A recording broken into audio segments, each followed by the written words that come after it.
Bismillahirrahmanirrahim. Zaman Kangjeng Nabi Musa alaihi salam teh dakwah ngadakwahan Bani Israel. Nya nama Nabi Israel. Boga lawan Raja Fir'aun.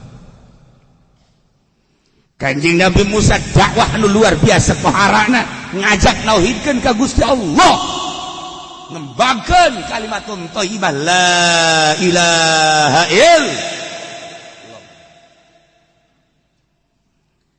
Ngajak orang Bani Israil didakwahan ku Kanjeng Nabi Musa dibawa ka handapeun gunung didakwahan ku Kanjeng Nabi Musa.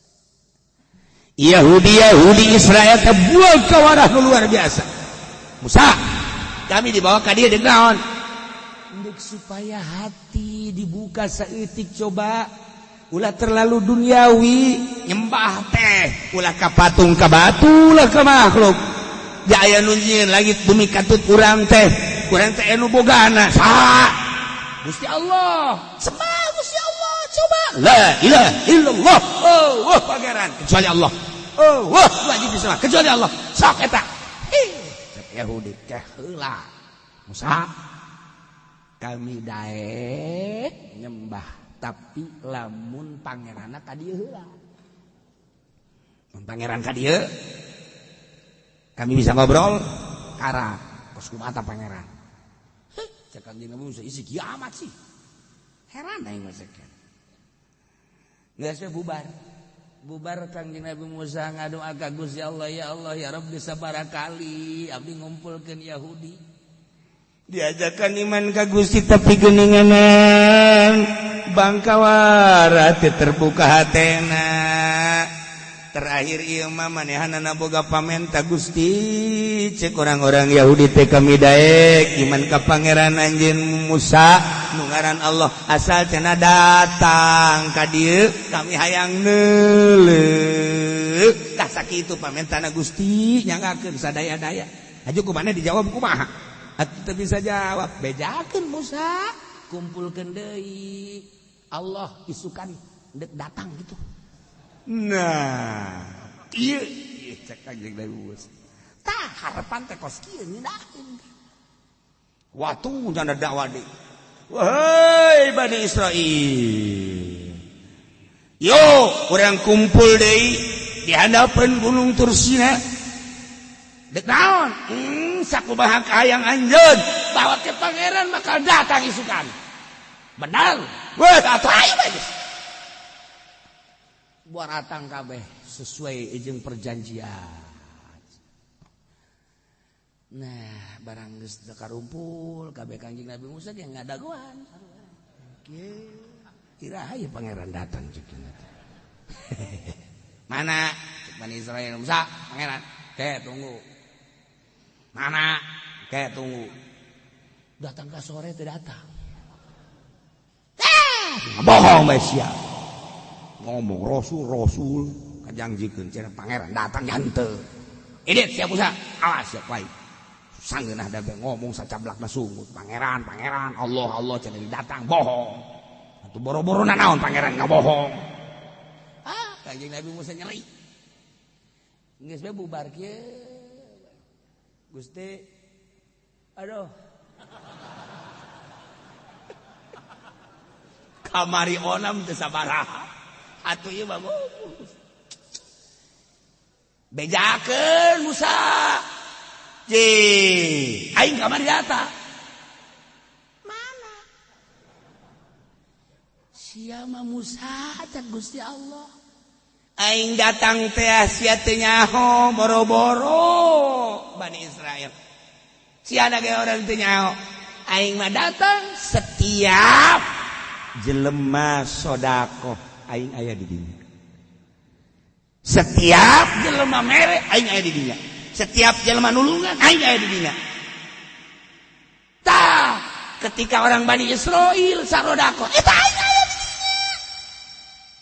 Aing aya di dinya. Bejakeun kumpul deui. Atuh Kanjeng Nabi Musa giat. para Bani Israel, ha, jang dina Indonesia. Diancam, Pak. Esok orang datang deui. Maksudna Allah bakal datang. Dah kabari henteu, ieu mah datang, yakin datang. 100% datang, awas ya lamun henteu. Ayo geus. Langsung gua datang kabeh eta kepala Yahudi datang nu loba maksudna lamun ieu bohong deui enggak singkat habis Musa bunuh urang. Jadi geus aya kadua teu beres ya orang Yahudi bonuh Musa ngabohongan urang bae kan Yahudina lain Yahudi model biasa mun kuari mah bangsa Donald Trump gitu mun kuari bangsa George Bush mun kuari mah bangsa eta teh atuh nu di ditu teh atuh anu osok ka Israel teh sakarna Netanyahu tuh Bunyamin S Netanyahu nah eta lah bangsa nu sekarang itu tokoh-tokoh Yahudian buang kawara lain sembarangan Yahudi biasa lain anu berhadapan jeung Kangjeng Nabi Musa ulah diasangka bangsa Yahudi Cikupa ya nih Yahudi Cikupa mata mah biasa dia bisa diajak main catur kuncung digulak-gilak paman tokos gitu. Ente mah Yahudi waduh. Hei, berangkat cekanya nang Musa. Esok datang pangeran. Atuh Yahudi aya datang. Nu loba. Bener Musa, aku kurangnya na Rasul. Teu bener Musa, bohong deui, sikat habis, bunuh. Langsung datang. Oh, bener 10 kali lipat. Mana Musa? Sodako kabehan. Sodako kabeh. Tah, eta pangeran aya. Mana? Cek pangeran ge di mana-mana urang sodako aya di dinya. Di mana-mana urang mere Allah aya di dinya. Di mana urang nulungan Allah di dinya. Di mana urang negakeun agama Allah aya di dinya. Kayak bere sodako ka fakir miskin. Di barere tah nu kararaya hayang ngabuktikeun Allah aya. Oh, barere tah jeung maneh fakir miskin tah mana Allahna. Kitu kan asa teh mah harta-harta urang geus kana teh. Gorenganan aya nu dibere di antara Yahudi nu ku Gusti Allah dibere ngarasa ketika seorang Yahudi mere ka fakir miskin teh dibukakeun hijab ku Gusti Allah boga perasaan bahwa ieu harta teh lain nu aing gorenganan titipan jatah tadi nama eueuh kuari ge aya nu geus aya osok eueuh deui begitu dibikeun teh boga perasaan lain nu aing nomor kahiji nomor kadua boga perasaan ja ieu tanaga ge gorenganan lain nu aing teh tadina aing teu boga tanaga kuari boga kadang-kadang engke osok dipikeun dieueuhkeun deui ieu tanaga nu aya teh gorenganan lain nu aing teh eta ge fakir miskin nu diberena teh seakan-akan lain fakir miskin lantaran kafakiran teh horenganan nang Allah kakayaan nang Allah seakan-akan ngahiji perasaan antara kaya jeung fakir boga jeung miskin antara anu boga tanaga jeung nu henteu jeung nu boga nama Allah keneh kabeh ge meunang Allah boga perasaan dibukakeun hijab set ngarasakeun nyana kehadiran Allah masyaallah ngajoak nyana tokoh Yahudi ngajoak langsung muter pohara muter ditonton ku kabehan datang ke ekstasi kan teu karasa muter seakan-akan nyana asa di mana terus nyana ngagolepak leles plak teu bisa ditanya. Sekian jam kemudian karak nyana bentar nyana nyarita